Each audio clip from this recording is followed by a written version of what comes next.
One way that you can test your English understanding is by listening to an English joke and understanding the joke and hopefully laughing at it.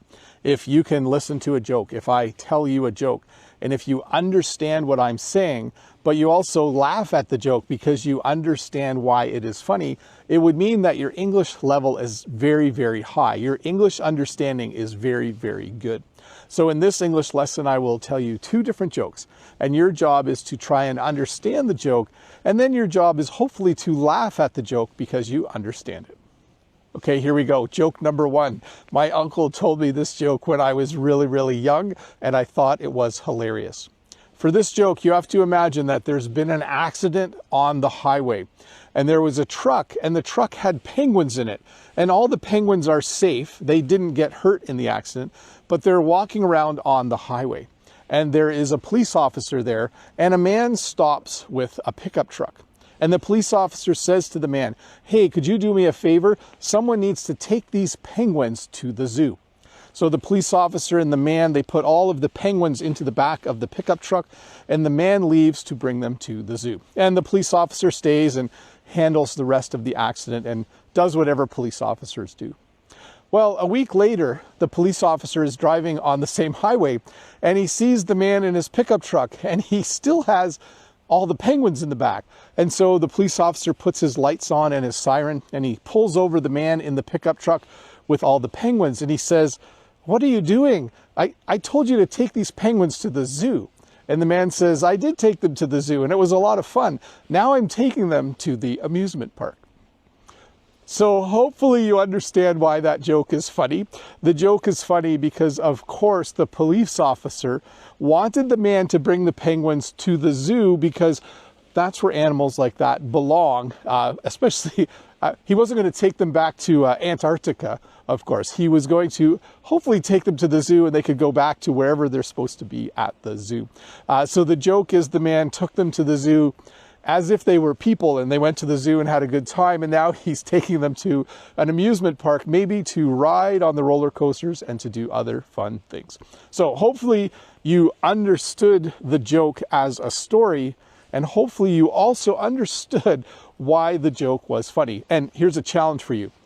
You should memorize that joke, and you should tell it to someone else today. If you go to an English-speaking night class or have conversation practice or something like that, try to tell that joke to someone else. So the joke about penguins.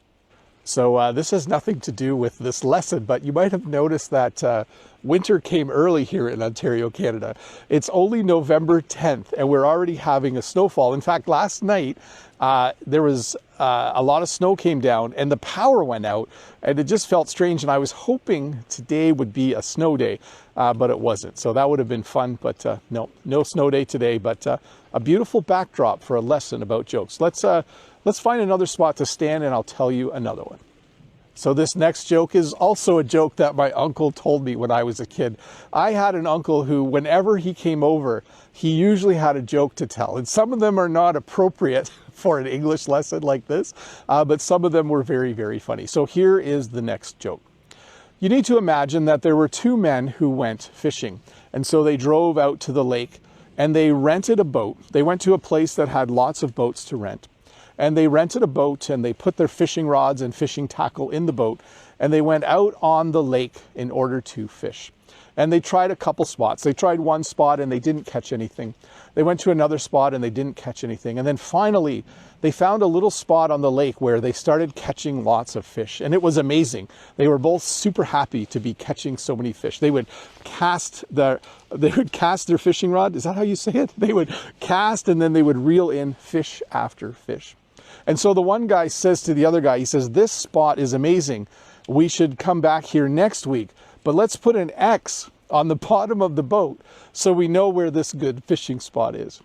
And his other friend says, "Don't be dumb. Putting an X on the bottom isn't going to work. What if we don't get the same boat?" So this is an example of a joke where you're kind of making fun of people because they're not super smart. So it's not the greatest joke in the world, in my opinion, but obviously putting an X on the bottom of the boat is the first punchline. the punchline is the funny part of the joke. Because if you put an X on the bottom of a boat, it doesn't mean you're going to be on the same spot on the lake next time. And then, of course, the second punchline is when the guy says, don't be dumb. What if we don't get the same boat? So there's a joke about fishing for you. Hopefully you understood the joke, and hopefully you understood why the joke is funny, and hopefully you can tell this joke to someone else today. So I don't think I should finish this lesson without telling what's called a dad joke. A dad joke is a joke that's funny, but it's just funny. It's like you're not going to laugh like crazy when you hear a dad joke. In fact, you might just groan a little bit. So here's a dad joke for you. What did one hat say to the other hat? The one hat said to the other hat, "Wait here, I'm going on ahead." So the reason this joke is funny is because if two people were walking and one person was going to walk faster than the other, they might say, "Hey, I'm going on ahead," like A-H-E-A-D, all one word. But if you split that into space head, a hat goes on ahead. So the one hat said to the other hat, "I'm going on ahead." So anyways, thank you so much for watching this little English lesson where hopefully you learned a few jokes. Hopefully you can tell a few of these jokes to your friends, and hopefully you can just use them to improve your English comprehension and to have a fun and enjoyable conversation in the future. If this is your first time here, don't forget to click that red subscribe button. Give me a thumbs up, leave a comment below, and of course, I'll see you next week with another English lesson. Bye.